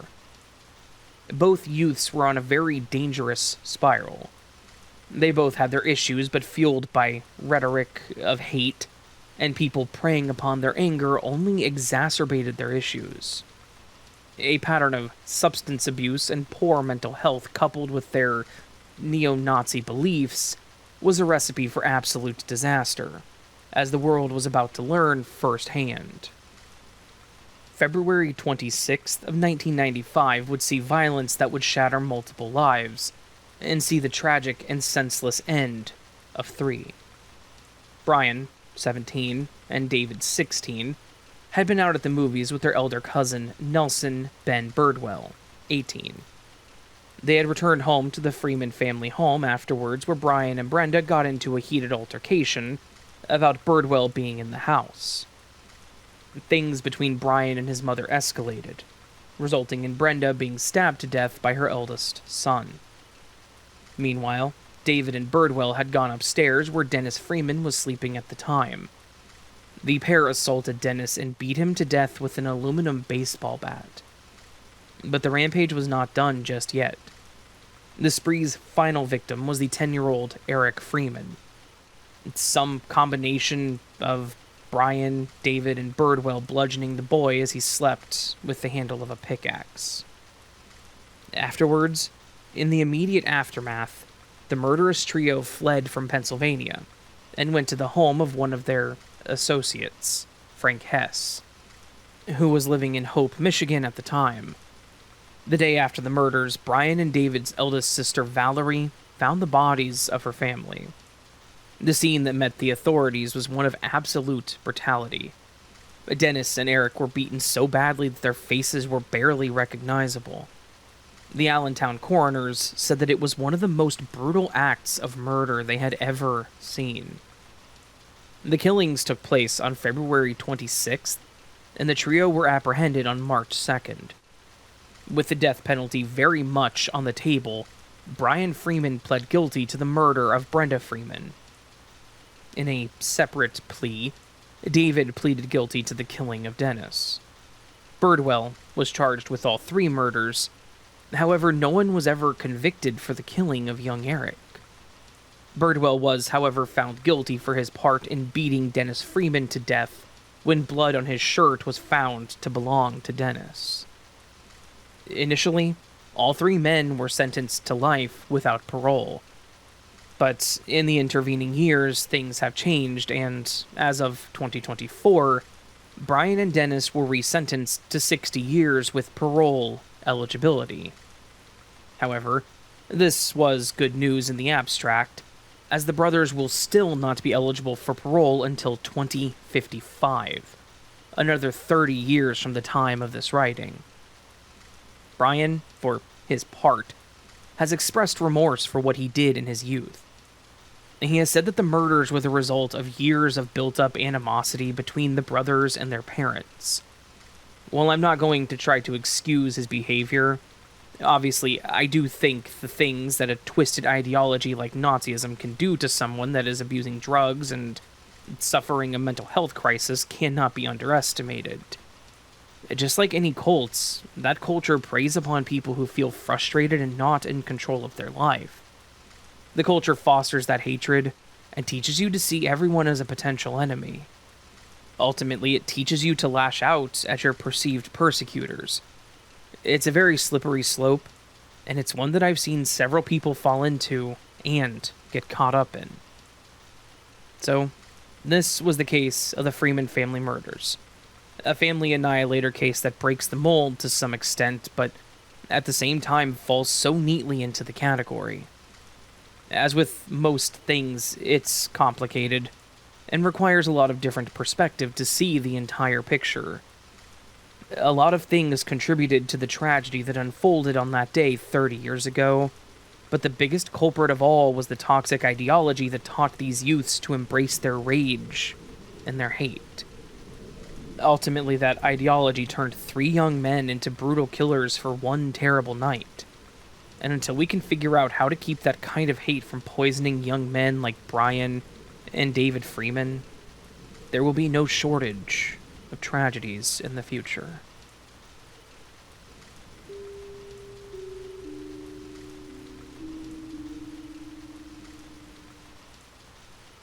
Hello, Raven. I have to start by saying what's really great about this forum. All my life, I have watched scary movies and sci-fi shows. Why is it that in every movie someone has the answer and never tells anyone? It drives me crazy. Right before things go awry, someone had the answer. Think about it. So many people have real-life stories that they have kept to themselves for years. Real paranormal events, alien encounters, glitch happenings. And for the first time, people are openly sharing, and we're hearing about the events in real time. Some people are immediately writing them down, and that's exciting. I agree. Thank you. When our daughter Danny was between 3 and 4 years old, she had what we first assumed was an imaginary friend. I would hear her talking to someone and go to her room to see her playing with her toys, engaged in conversation with someone that only she could see. She would share her toys by holding them up to this person and talking about her day. It was all very innocent, and we never felt as if she was in any danger or traumatized in any way. After all, our life experience had been that imaginary friends were just an extension of a young child's make-believe world. As these make-believe encounters continued, my husband and I noticed that they were often preceded by the scent of cigarette smoke. Odd, because no one smoked in our home. We would search our house looking for the source of the odor, even checking outside in the front and backyards, but nothing. The smoky smell seemed to announce the arrival of Danny's imaginary friend, because soon after, she would start talking to this invisible person. We started wondering if this was a real someone or just her very vivid imagination. We once asked Danny who she was speaking with. She responded that it was an old man, adding that he was very nice, Mommy. Since both mine and my husband's fathers had passed before Danny was born, we showed her pictures of her deceased grandfathers, kind of hoping that one of them had reached out. After all, they had both been smokers. We asked, "Is this who you're talking to?" Without hesitation, she responded, "No, not them." Kind of disappointed, and cigarette smoke aside, we assumed that her imaginary friend was just that, a child's imagination. These encounters continued for some time.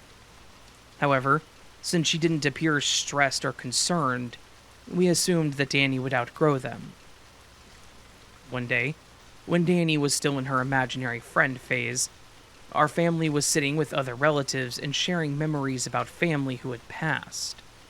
As we handed photos of them around the dining table, Danny came traipsing through, looked at the photos, and immediately said, "That's him." I responded, "Excuse me?" And Danny answered, "That's him, Mommy. My friend that I talked to." The room went silent as we realized that she was pointing to a picture of Louis, my husband's brother, who had died about 2 years before Danny was born. He was in his mid-30s when he was killed in a motorcycle accident. To us, as grown-ups, that's a very young man, but obviously to a 3-year-old child, he was an old man. Honestly, our spidey senses had not been working properly. The smell of the cigarettes prior and during his visit should have been a clue. Louis had been a regular smoker. He had died suddenly. Maybe he hadn't been ready to move on.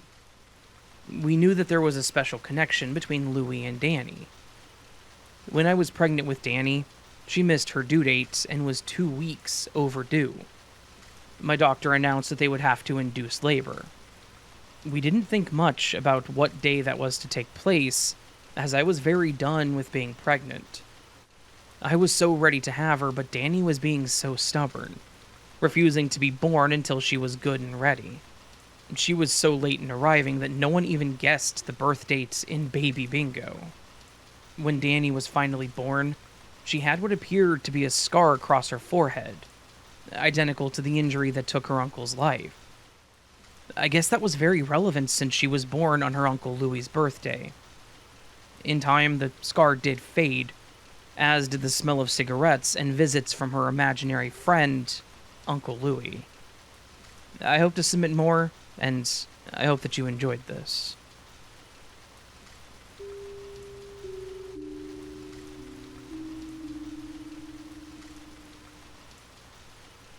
This event happened in late 2004.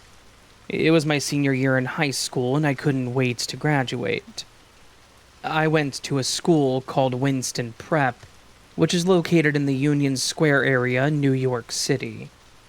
It's a special education school that goes from 6th to 12th grade. At an early age, I was diagnosed with severe ADHD and OCD. Some others were on the autism spectrum, excluding severe autism. I would mostly talk to the people who were like me, because we could understand social cues and be more normal than the others. My school never went by grades rather than disability, and we would have the same learning class with the same exact people. I would mostly get along with everyone in my class. Everyone else was pretty friendly and acted normal, but there was this one guy who was really messed up in the head. His name was Quentin. I always saw him as a weird kid because he didn't have that many friends, and he would always stare at people, which included me. Besides that, I didn't really have any problems with him because he was a pretty chill dude, as I thought he was, and I could actually have a conversation with him. There was this one day when my history teacher was talking about the 2004 presidential election because it was coming up, and George W. Bush was running again for president for the Republican Party. I'm not trying to stereotype politics here, but it's known that Republicans are more lax when it comes to gun laws. Anyway, the teacher asked the whole class, "Who do you want to win for president? George W. Bush for the Republican Party or John Kerry for the Democratic Party?" When it was Quentin's turn, he said that he wanted Bush to win. He gave his reasons, but his main reason was gun laws. He said that everyone should protect themselves if they're armed with a gun. He then told the whole class that he had owned a BB gun and planned on bringing it to school one day. We all laughed and thought that he was joking, but later on in the semester that turned out to not be the case. One day, Quentin didn't come to class. I thought he was just sick, but I turned out to be wrong. It was 10 in the morning on a Tuesday, and I was already in my second class of the day. The day started off how it usually would. 5 minutes into the class, we heard the lockdown siren go off. The teachers would usually inform us that we would have a lockdown drill or a fire drill the day before the drill. But I knew for a fact that this was not a drill because they never informed us of it the day before. About 10 minutes into the lockdown, I heard a bunch of commotion outside of my classroom. I didn't know what was going on because the blinds were shut, and we weren't supposed to know because a real-life lockdown was taking place. I also kept hearing a bunch of lockers slamming as if someone was getting pushed into them. After that, we heard the stairway door open and then silence. I would say like 3 minutes later, the principal announced on the loudspeaker that the lockdown was over and that school would be closing early that day because of our safety. I then exited the school and turned on my flip phone. I had a flip phone because this was before Androids and iPhones came out. I would have it off during school because I didn't want to get it confiscated, and I did want to learn. I got a text from my friend saying, "Dude, this is crazy. Quentin just got arrested for bringing a BB gun to school." I remember a month earlier, he said that he had planned on bringing it one day. Everyone else thought it was a joke, but he sure as hell was not joking. I don't know what intentions he had with that BB gun, but logically, it was something not good. I was able to finish my senior year strong, and I'm currently an English teacher at a middle school. Overall, I don't know where Quentin is today, and I don't really care, but I'm fairly sure that his life went nowhere.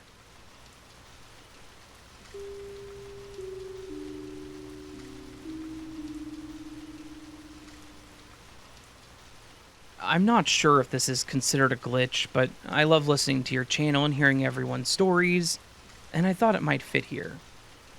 For context, me and my sister found a sleepover game to play together on nights when we were bored. Since we shared a room, it made it easy for us to stay up and play spooky games to scare ourselves. Our favorite game was Red Door, Yellow Door.